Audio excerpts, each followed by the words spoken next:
Aquest curtmetratge jo el que volia fer és una denúncia sobre el maltractament als nens i les nenes d'arreu del món.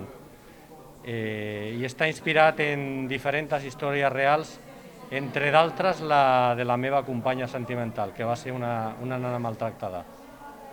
De fet, la cultura sempre ha estat l'oblidada i ara aquest estat de pandèmia el que ens està demostrant és que ha estat així i s'ha de reivindicar perquè igual que necessitem el menjar per viure, la cultura és el menjar de l'ànima i hem de lluitar perquè així sigui. Anar a una sala de cinema no té res a veure a estar sentat a casa veient una pel·lícula, veient una sèrie. O sigui, és tot un protocol que no l'hem de perdre.